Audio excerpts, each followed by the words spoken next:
Good morning, जय हिंद।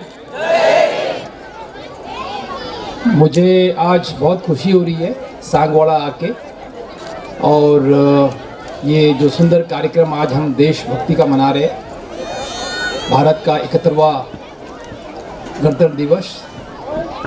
मुझे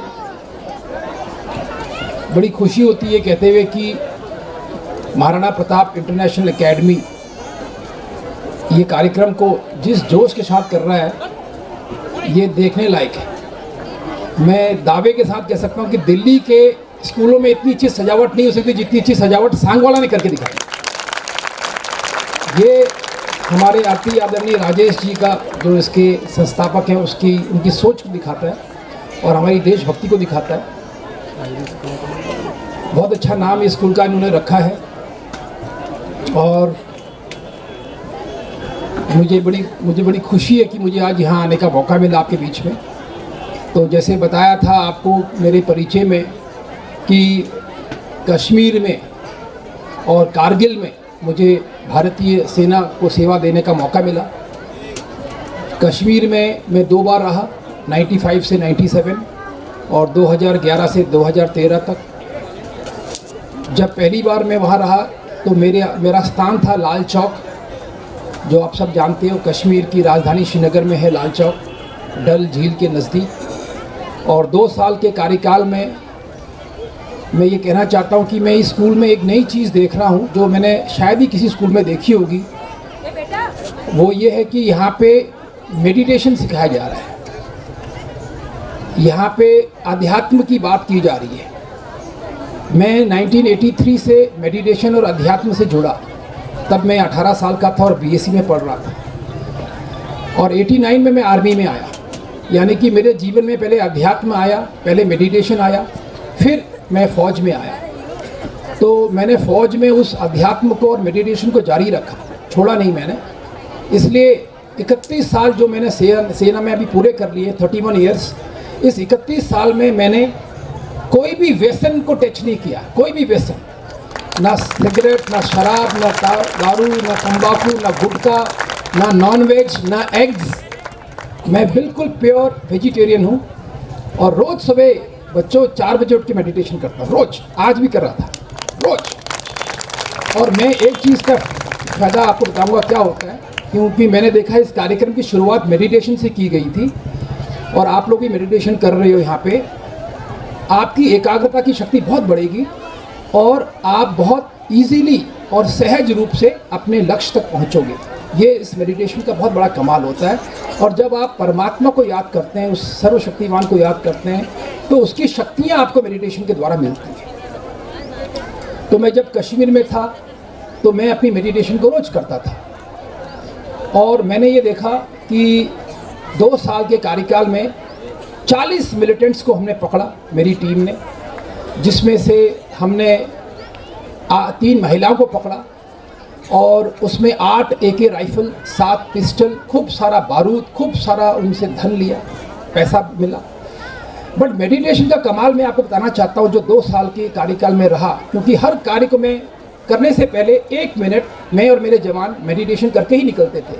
तो उसका कमाल देखिए कि उस 2 साल के कार्यकाल में एक भी जवान को गोली नहीं लगी, और हम सुरक्षित पूरी टीम कश्मीर से वापस आई। तो इस मेडिटेशन का कमाल सिर्फ पढ़ाई में नहीं, आपके हर क्षेत्र में, हर कार्य में, हर जगह देखने को मिलता है। तो अगर आप लोग इजाज़त दोगे तो मैं आपको अपना कारगिल का अनुभव सुनाना चाहता हूँ। सुनाओ? सुनना चाहेंगे? 2001 में मुझे कारगिल भेजा गया। 10,000 से लेकर 17,000 फीट तक का इलाका मेरे कमांड में था, मेरे इलाके में था। मैं तब मेजर था, अभी मैं कर्नल हूँ, तब मैं मेजर था, 2 पद नीचे, और कंपनी कमांडर था, मेरे नीचे 110 जवान थे। हम LC पे थे, लाइन ऑफ कंट्रोल बोलते हैं इसको, और कारगिल हमारा इलाका था। 2001 से 2 साल पहले 99 में वहाँ एक युद्ध हुआ था, कारगिल युद्ध। सुना बच्चों आपने कारगिल युद्ध? हम हर साल 26 जुलाई को कारगिल दिवस मनाते हैं, पूरा देश मनाता है। जिस दिन हम उन शहीदों को याद करते हैं, क्योंकि 650 जवान हमारे उसमें शहीद हो गए थे उस युद्ध में, और वो नहीं होते, कभी भी नहीं शहीद होते इतने जवान, पर चूँकि पाकिस्तान ने धूर्तपना किया हमारे साथ और हमारे पोस्टों में आके वो बैठ गया, और हम जब अपने स्थान में जा रहे थे अपने स्थान को लेने, तो गोलीबारी से हमारे जवान मर गए क्योंकि हम धोखे में आए। बाद में फिर हमने उनको खदेड़ा और वो स्थान सब वापस ले लिया। आज वो सारा स्थान हमारे पास आ गया वापस। तो उसके बाद 99 से लेके 2003 दिसंबर तक वहाँ के हालात बहुत ख़राब थे कारगिल के, और रोज़ युद्ध जैसे हालात वहाँ होते थे और गोले बरसते थे पाकिस्तान के हमारे ऊपर, हमारे उनके ऊपर गोलियाँ बरसते रहते थे। कभी कभी शांति थी, कभी कभी अशांति थी, कभी कभी हमारे जवानों की लाशें भी हमें उठानी पड़ती थी, कई लोग घायल हो जाते थे। तो उस हालात में और उस स्थिति में मैं वहाँ गया था। पर मैंने जैसे आपको बताया, मैं मेडिटेशन करता हूँ, और मेडिटेशन में एक बहुत बड़ी पावर होती है कि आप अपनी शुभ कामनाएं, शुभ भावनाएं दे सकते हो, किसी को पहुँचा सकते हो। तो जब मैं कारगिल जा रहा था, अब मैं आगरा में था, तो मैं जैसे ही मुझे पता चला कि मुझे अब कारगिल जाना है, तो मैं वहीं से मेडिटेशन के माध्यम से उस इलाके को किरणें देने लगा जहाँ मुझे जाना था। जैसे ही मैं पहुँचा तो मैंने देखा कि कुछ समय के लिए वहाँ पे भारत और पाकिस्तान की गोला बारूद फायरिंग बंद हो गई है। तो मैंने तुरंत उसका फ़ायदा उठाया और अपनी टीम को तैनात किया उस इलाके में। वहाँ का इलाका बहुत ही पथरीला, बहुत ही कठिन था। सांगवाड़ा में तो इतनी सुंदर सड़कें हैं, इतना सुंदर इलाका है, इतना सुंदर शहर है, सारे रोड है, लाइट्स हैं। वहाँ कुछ भी नहीं होता है, पगडंडियाँ होती हैं जिसमें आपको चलना होता है। और 17,000 फीट जो सबसे ऊंची मेरी पोस्ट थी, वहाँ पे इन दिनों जनवरी में 8 फीट बर्फ़ होती है, 8 फीट बर्फ़, और टेम्परेचर होता है -20। कितना?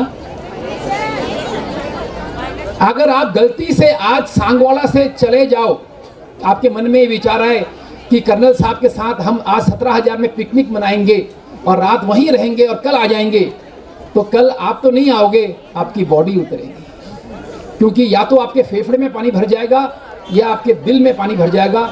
इतना वो खतरनाक इलाका है। हम भी जब वो 17,000 फीट पे जाते थे तो 15 दिन हम लगाते थे, ताकि पहले 8,000 में 3 दिन, फिर 10,000 में 3 दिन, फिर 13,000 में 3 दिन, फिर 15,000 में 3 दिन, फिर 17,000 में जाते थे, क्योंकि वहाँ पे ऑक्सीजन बहुत कम था। तो अक्टूबर 2001 में एक ऐसी घटना घटी जो मैं आपके साथ शेयर करना चाहता हूँ, कि जो हमारी पोस्ट थी 17,000 पे और हमारे बगल से पाकिस्तान की पोस्ट थी। हमारी दोनों पोस्टों के बीच की दूरी 50 मीटर थी। कितनी मीटर? 50 मीटर्स। हम 17,000 पे, पाकिस्तान 17,500 पे, हमसे थोड़ा ऊपर बैठा हुआ था, बीच की दूरी 50 मीटर। हम उनको देखते थे, वो हमें देखते थे, और जब हमारे बीच में फायरिंग नहीं हो रही थी तो दोस्ती भी थी, हम बातचीत भी करते थे। वो कहते थे साथी आप कैसे हो, हम कहते थे साथी हम ठीक हैं। तो बातचीत भी हमारी होती थी। बट अक्टूबर 2001 में एक घटना घटी कि पाकिस्तान वाले जो ऊपर बैठे थे, उन्होंने एक नया पोस्ट बनाना शुरू किया, एक ऐसा स्थान जहाँ पे उनका सेंट्री खड़ा होकर हमारे ऊपर गोली दागे उन्होंने बनाना शुरू किया। ऑलरेडी उनके 2-3 स्थान तो थे ही, एक नया स्थान बना रहे थे। तो जब हमने देखा वो नया बना रहे, तो हमने उनको इतराज़ किया कि ये क्यों बना रहे। तो उन्होंने हमारी बात नहीं सुनी, वो बनाते रहे, क्योंकि वो ऊपर थे हम नीचे थे। उन्होंने सोचा कि इन्हें क्या मतलब, हम तो बनाएंगे, अपना स्थान है। फिर हमने उनको लाल झंडा दिखाया। कौन सा फ्लैग? रेड फ्लैग दिखाया। रेड फ्लैग का मतलब क्या होता है? डेंजर, अभी बंद करो इस काम को। तो उन्होंने नहीं बंद किया, मतलब नो, हम तो करते रहेंगे। फिर हमने क्या किया, 2 राउंड ऑटोमेटिक वेपन से, मशीन गन से उनके ऊपर फायर किया। तो वहाँ पे उस वक्त मेरे नीचे एक कप्तान साहब थे, वो बैठे हुए थे 17,000 पे। मेरा मुख्यालय मेरी कंपनी का 15,000 फीट पे था। तो इस ऑफिसर ने मेरे से आज्ञा ली कि सर हम उसको फायर करें, क्योंकि वो नहीं रोक रहा है काम। तो मैंने बोला बिल्कुल करो फायर। हमने सोचा कि 2 गोली मारने से वो काम क्या करेगा, रोक देगा। और सच हुआ भी यही। जैसे ही हमने मशीन गन से 2 गोली फायर की पाकिस्तान की तरफ हवा में, उन्होंने काम रोक दिया। हमने उनको नहीं मारा, हमने हवा में गोली मारी। बट उसके बाद उसने उस स्थान पे, चूंकि ऊपर बैठा था, 3 दिन और 3 रात हम पे जबरदस्त फायर किया। जब उसका 3 दिन तक ये हाल रहा, तो जो कप्तान वहाँ बैठा हुआ था वो घबरा गया, क्योंकि वो यंग ऑफिसर था, उसकी 2 महीने की सेवाएं थी, 2 महीने की सर्विस थी। तो तीसरे दिन जब हम उससे बात कर रहे थे तो उससे बातचीत में ये दिखा कि वो घबराया हुआ है। तो मेरे ऊपर जो कर्नल साहब थे उन्होंने मुझे आदेश दिया रात के 9 बजे, कितने बजे, कि आप अभी इसी वक्त अपनी टीम लेके 17,000 में जाओ, अपना स्थान वहाँ ले लो और उस ऑफिसर को भेज दो। तो मैं तुरंत निकला रात को 9 बजे और अगले दिन रात 11:15 बजे पहुँचा 17,000 फीट पे। उस पूरे रास्ते में जब मैं निकल रहा था, आपको मैं बताना चाहता हूँ कि हमने दिन में कोई भी हरकत नहीं किया, क्योंकि जो दिन का रास्ता था वो दुश्मन देख रहा था और दुश्मन ने अपने गने लगा रखी थी वहाँ पे कि अगर इनका कोई भी बंदा इस रूट में दिखा, इस रास्ते में दिखा तो हम फायर कर देंगे। तो हमने दिन में कोई हरकत नहीं की। और जब हम रात को हरकत कर रहे थे तो अंधेरी रात थी, तो दुश्मन क्या कर रहा है, ऐसा बॉम्ब फेंक रहा है हवा में, ऐसा बॉम्ब, उसको बोलते हैं इल्यूमिनेशन बॉम्ब, जिससे 50,000 कैंडल्स की रोशनी हो रही है। कितने? 50,000 कैंडल की, ऐसे लग रहा है जैसे दिन हो गया। और फिर हमको मार रहा है, कहाँ दिख रहे हैं, कहाँ हैं ये लोग, किधर आ रहे हैं। तो हम जैसे वो फायर करता था रोशनी वाला राउंड, हम सब जमीन पे लेट जाते थे। फिर जैसे अंधेरा हुआ फिर खुश होकर चलते थे। पर मैंने एक चीज़ देखा बच्चों, कि जब आप मेडिटेशन करते हो और भगवान को अपना साथी बनाते हो तो ऐसे हालात भी आपको पिकनिक लगते हैं। क्या लगते हैं? पिकनिक लगते हैं, खेल लगते हैं। तो मैं खुशी खुशी से जा रहा था। खैर जैसे हम वहाँ पहुँचे 11:15 बजे, तो 11:30 बजे दुश्मन का फायरिंग बंद हो गया, पाकिस्तान का फायरिंग बंद हो गया। मैं उस कप्तान से मिला, मैंने बोला आपने अच्छा काम किया, अब आप आराम करिए, अभी हम इसको निपटते हैं, इस दुश्मन से जवाब देंगे इसको। मैं अपने पोस्ट में जाके सो गया। अगले दिन सुबह जैसे मैं तैयार हुआ, अभी कोई फायरिंग नहीं हो रही है, 9 बजे जैसे मैं तैयार होकर बाहर निकला, तो मेरी एक आदत है बच्चों, जब भी मैं अपने कमरे को छोड़ता हूँ और बाहर निकलता हूँ, यही मैं आपको बताना चाहता हूँ, कभी भी घर से बाहर निकलते हो ना, घर में अगर मंदिर है तो हाथ जोड़ के या भगवान का नाम लेके निकलना चाहिए। क्या मिलता है उससे? क्या मिलता है? आशीर्वाद मिलता है। तो मैं अभी भी ऐसा करता हूँ। आज भी जब मैं निकला ना, आपके पास स्कूल में आ रहा था, तो मैं भगवान के मंदिर में गया, मैंने प्रार्थना की, फिर मैं स्कूल की तरफ आया। इससे बहुत आशीर्वाद मिलता है। तो मैं निकला बाहर, तो मेरे को तुरंत मेरे हवलदार साहब मिले, कहते सर क्या हम दुश्मन पे फायर करें? अभी आप आ गए हो, आपको तो बहुत नॉलेज है, आपको बहुत रणनीति पता है लड़ाई की। तो मैंने उससे कहा हवलदार से कि देखो मैं ये चाहता हूँ कि आप थोड़ा मुझे समय दो, मैं आज इसकी रणनीति देखना चाहता हूँ पाकिस्तान की। ऐसे ही हम थोड़ी देर बैठे रहे, फिर मेरा भोजन आ गया। जैसे ही मैं भोजन खाने को जा ही रहा था तो मेरे कानों में आवाज़ आती है, duck duck duck duck, firing की आवाज़, तो मैंने खाना को रोका और बाहर निकला।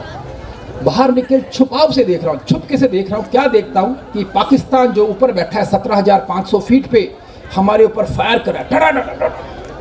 और फायर का मकसद क्या था?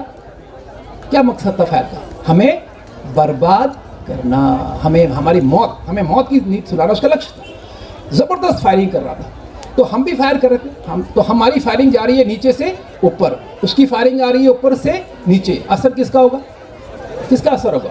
ऊपर वाले का ज़्यादा होगा। तो इसलिए हमारी फायरिंग का उसको असर हो नहीं रहा था ज़्यादा, और वो हमको दबा रहा था अपनी फायरिंग से। उस वक्त मैंने देखा मेडिटेशन ने बहुत ज़बरदस्त कमाल किया मेरे साथ, क्योंकि 3 दिन से यही नज़ारा हो रहा था वहाँ पे, इसलिए वो ऑफिसर घबरा गया था, कप्तान साहब। तो मैंने सोचा कि इसका अब ये जवाब नहीं है, इसको कुछ और जवाब देना होगा। तो मैं ऐसी सोच के मेडिटेशन में बैठ गया और एक मुझे विचार आया, बहुत अच्छा विचार आया, कि आप इसको तोप के गोले फेंको। किसे गोले फेंको? तोप का गोला जो है वो बहुत पावरफुल होता है, गोली ना मशीन गन से भी पावरफुल होता है। अब तोप तो मेरे पास होती नहीं है, मेरे पोस्ट पे तो नहीं होती है, वो तो पीछे होती है जहाँ हमारा मुख्यालय होता है। तो मैंने तुरंत वहाँ पे फ़ोन किया, अपने कर्नल साहब को बताया कि सर दुश्मन हम पे फायर कर रहा है, 2 घंटे से फायरिंग चल रही है, ज़बरदस्त फायर हो रहा है हमारे ऊपर, और हम उसके फायर के नीचे दब रहे, हम भी फायर कर रहे पर असर उसी का ज़्यादा हो रहा है, तो मेरे को आपकी मदद चाहिए। तो उन्होंने बोला क्या मदद चाहिए? मैंने कहा कि मुझे तोप के गोले चाहिए। कहते नहीं, मैं तोप के गोले नहीं दूंगा। क्यों नहीं दूंगा तोप के गोले? क्योंकि एक तोप का गोला जब गिरता है जमीन पे तो 150 फीट बर्बाद करता है। कितना? 150 फीट, और हमारी दूरी कितनी थी? 50 फीट थी। तो उसने बोला कि उसको तो नहीं मरेगा, तुम मर सकते हो, मेरे जवान मर जाएंगे। तो मैंने उसको हिम्मत दिलाई, उस कर्नल को, मेरे बॉस को, कि सर आप मेरी बात को समझिए, आप एक गोला फेंको। आपको 2-4 नहीं फेंकना, एक ही गोला फेंको। तो उन्होंने मेरी बात को समझा, बहस हुई काफ़ी, तो समझे, तो उन्होंने पहला गोला फेंका। अब ये जो गोला होता है ना, जिसको हम तोप बोलते हैं, ये हमारे मुख्यालय में रखे होते हैं, 8 तोप होते हैं हमारे पास। और जब ये फायर होता है तो ये 5 किलोमीटर की दूरी ऐसे तय करते हैं, ऐसे आते हैं हवा में। कितना किलोमीटर चलते हैं? 5 किलोमीटर ऐसे चलते हैं, ऐसे ऊपर से आते हैं। और इनमें पूरी सेटिंग होती है, जैसे आप सेट करोगे वही गिरेंगे, ये वही गिरते हैं। और जहाँ गिरेंगे वहाँ 100 फीट का इलाका मिट्टी में बदल देंगे, इतना नुकसान करते हैं। तो पहला गोला जब फेंका गया तो वो हमारी बाउंड्री वॉल पे गिर गया। हमारी बाउंड्री पे, वो इसी का डर था उसको, हमारे बॉस को। कहता क्या हुआ? मैं सर निश्चिंत रहिए, पत्थर का दीवार थी, रोड टूट गई है, कोई बात नहीं, वो बन जाएगी, आप हम पे छोड़ दीजिए। कहता है अच्छा अब क्या करना है? मैंने सर आप दूसरा गोला ऊंचाई देना, थोड़ा हाइट दो उसको। तो उन्होंने हाइट दिया, तो हमारे बीच में गिर गया, भारत पाकिस्तान के। फिर तीसरा गोला और ऊंचाई दी तो पाकिस्तान की बाउंड्री पे गिर गया। चौथा गोला ठीक पाकिस्तान के कहाँ गिरा? सर पे गिरा। मैंने बोला सर अभी आप 8 तोप खोलो और इस पे बरसाओ।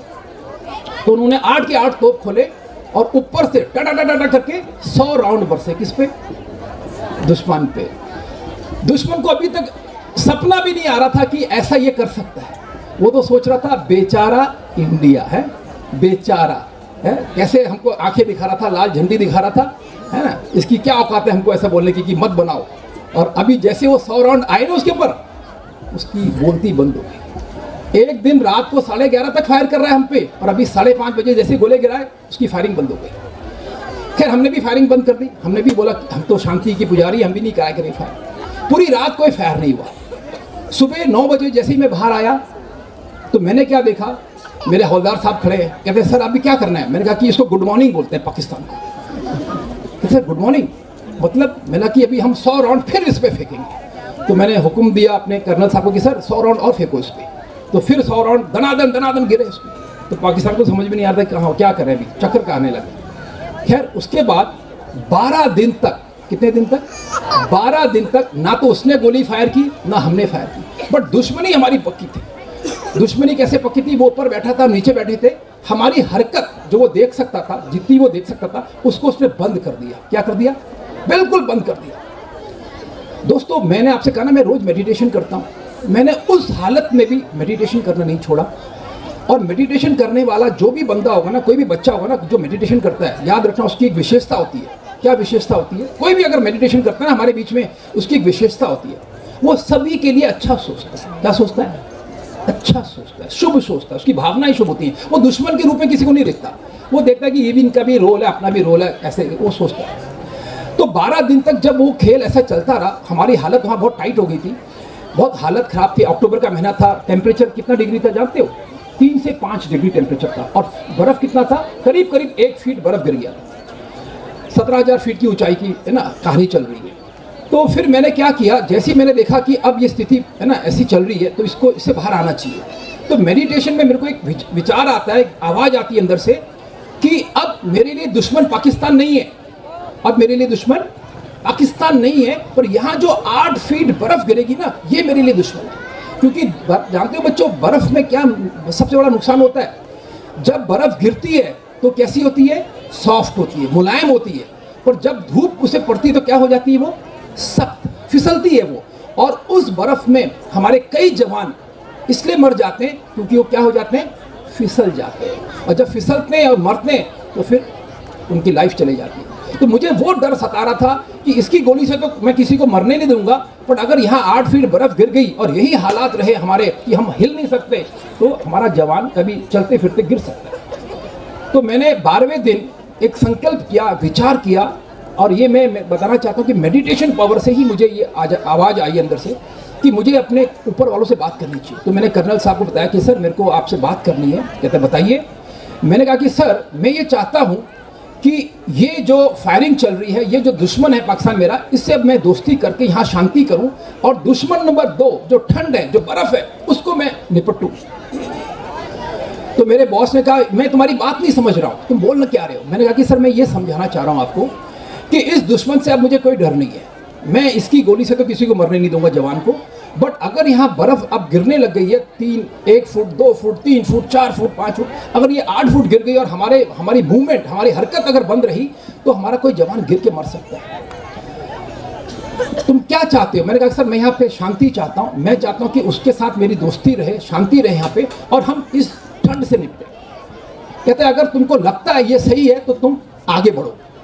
तो मैंने एक जवान को बुलाया, मैंने बोला दोस्त, जब हमारी पाकिस्तान से फायरिंग नहीं हो रही थी तो तुम्हारा क्या उनसे बातचीत होती थी ना, बातचीत करते थे? कहते हाँ सर करते थे उनसे बातचीत। तो क्या बोलते थे? कहते थे हम उनको साथी करके पुकारते थे। तो मैंने कहा उनको आज पुकारना, पाकिस्तान वालों को पुकारो आज शाम को, साथी हमारे कमांडर आपके कमांडर से बात करना चाहते हैं कल शाम 4 बजे।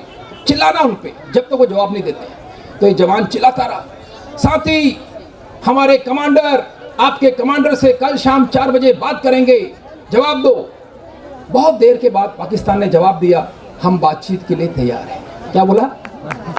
हम बातचीत के लिए। अगले दिन शाम 4 बजे फिर मैंने वही ड्रिल अपनाई, अपना मेडिटेशन करके बाहर निकला। तो मेरे जवान हमारी बाउंड्री वॉल पे खड़े अपना बंदूक लेके पाकिस्तान की तरफ, पाकिस्तान वाले अपने बंदूक लेके हमारी तरफ, क्योंकि उनको समझ में नहीं आ रहा था कि होने वाला क्या है। तो मैं कमरे से बाहर निकला और मैं ऐसे चबूतरे पे खड़ा हो गया और छाती के ऊपर मैं पाकिस्तान वालों को देख रहा था, वो भी मुझे देख रहे थे, दूरबीन लगा के देख रहे थे कि ये है कौन। तो मैंने ऐसे हाथ हिलाया, टाइगर मैं मेजर रवि बोल रहा हूँ। कौन बोल रहा हूँ? मेजर रवि। मेरा नाम क्या बताया था उन्होंने अभी?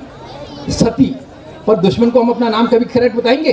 कभी नहीं बताएंगे। तो मैंने बोला मैं मेजर रवि बोल रहा, ऐसे हाथ हिलाया। तो उधर से पता है कितना छोटा हाथ हिल रहा था, छोटा सा हाथ। तो हमारे कमांडर और उनके कमांडर में कितना अंतर है ये आप समझ सकते हो। तो मैंने कहा दोस्त, कुछ दिनों से हमारे बीच में फायरिंग हो रही है, आप कुछ बना रहे थे, हमने आप पे इतराज किया, फायरिंग स्टार्ट हो गई, और इस फायरिंग के वजह से अभी तक यहाँ पे हरकत ठीक नहीं चल रही है, हमारी दुश्मनी है। तो आज और अभी से मैं आपको ये आश्वासन देना चाहता हूँ कि भारत की तरफ से आप पे कोई फायर नहीं आएगा, कोई भी गोली फायर नहीं होगी। आपको जो बनाना है बनाइए, मेरी तरफ से ताजमहल वहाँ बनाइए। किसको बोला मैंने? पाकिस्तान।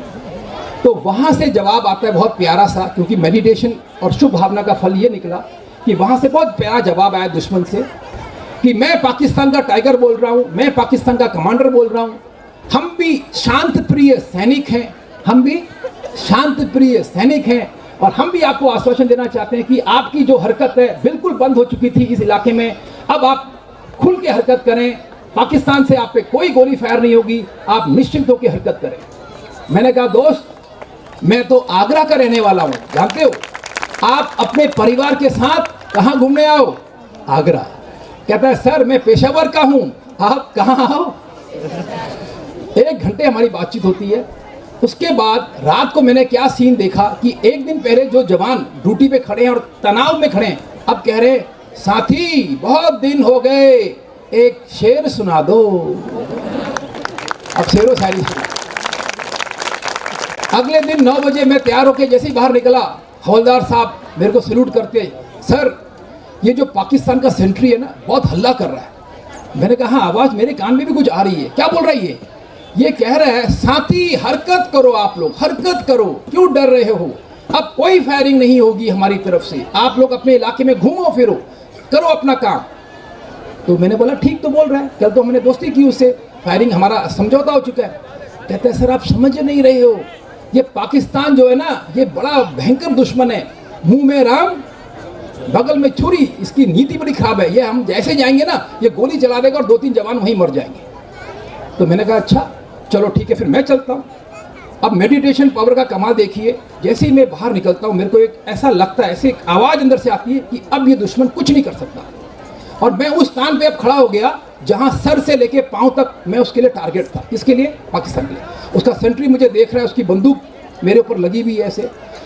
तो मैंने उसको हाथ दिखाया, किसको? सेंट्री को, ऐसे है ना, ऐसे हाथ दिखाया मुस्कुराते हुए। तो उसने भी क्या किया, तो मैंने अपने हवलदार को देखा, मैंने कि देखो अब मैं यहाँ टहलता हूँ तुम्हारे सामने। तो मैं टहलने लगा उस इलाके में, वो देख रहा था पूरा हमारी हरकत।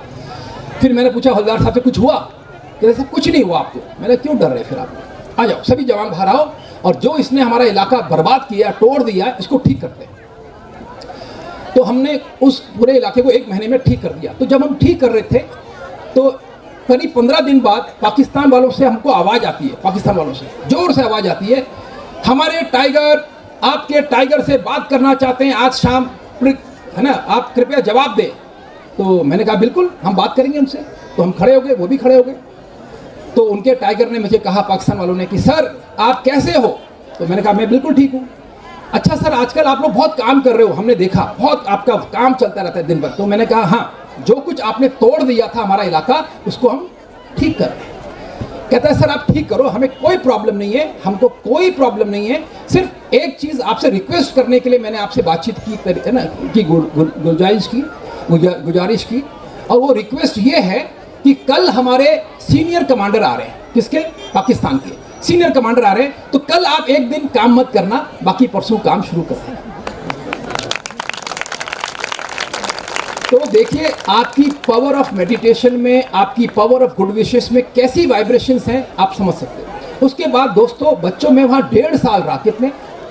1.5 साल रहा और एक गोली फायर नहीं होने दिया, एक भी गोली फायर नहीं होने दिया। दूसरा, एक भी जवान कैजुअल्टी नहीं हुआ, ना तो गोली से ना बर्फ से, एक, और सुरक्षित सबको लेके आ गया। अब लास्ट के 2 पॉइंट, जब हम इस पूरे कार्यकाल से खुल के आप नीचे आ गए, देहरादून आ गए हम लोग, नई पलटन वहाँ आ गई, तो देहरादून में एक पार्टी हो रही थी और वहाँ पे एक कर्नल साहब मुझे मिले जो अब हमारे स्थान पे कारगिल में बैठे थे। मुझे देखते ही कहते हैं, मेजर सती आपको पाकिस्तान वाले याद कर रहे थे। तो मैंने कहा अच्छा मुझे? मैंने कैसे याद कर रहे थे? कहते हैं देखो आप 2003 फरवरी में वहाँ से निकले और 2003 दिसंबर में उस पूरे लाइन ऑफ कंट्रोल में सियाचिन से लेके जम्मू तक सीज फायर हो गया, युद्ध विराम।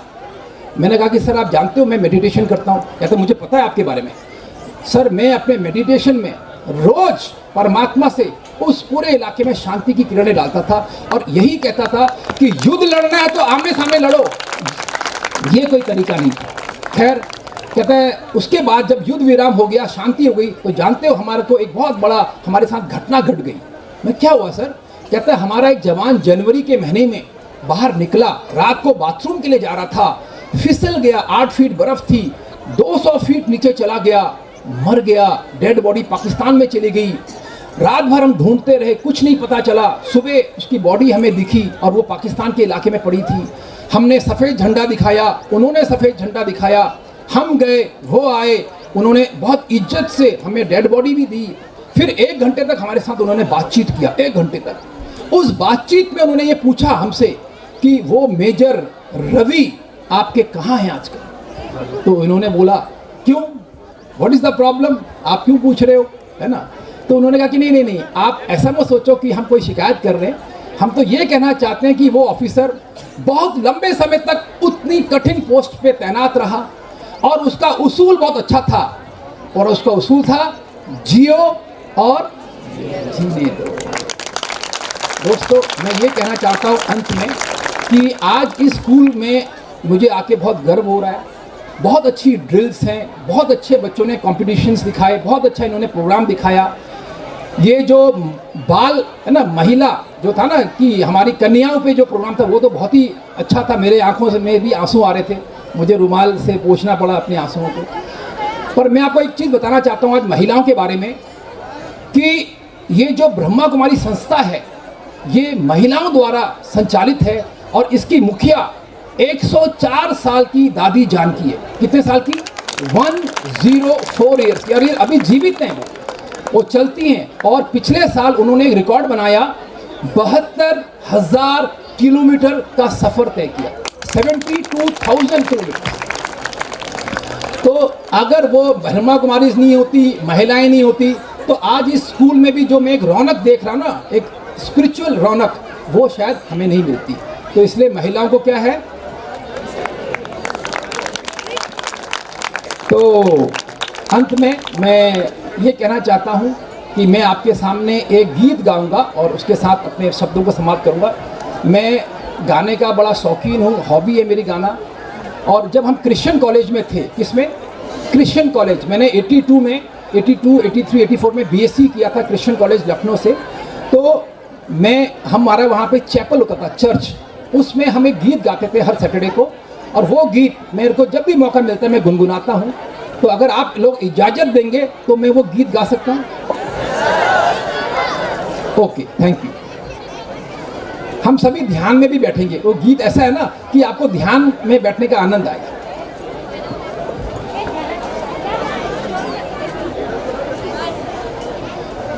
जलते चिराग गुल न हो, बुझते दिए जलाओ तुम, प्रेम की ज्योति कम न हो। गाओ ये गीत गाओ तुम, जलते चिराग गुल न हो। किसने ये तुमसे कह दिया, अपनों से ही करो प्यार। किसने ये तुमसे कह दिया, अपनों से ही करो प्यार। दुश्मन को भी है दोस्तों, दुश्मन को भी है दोस्तों, अपने गले लगाओ तुम, जलते चिराग गुल न हो। छोड़ो इस ऊंच नीच को, छोड़ो इस भेदभाव को, छोड़ो इस ऊंच नीच को, छोड़ो इस भेदभाव को।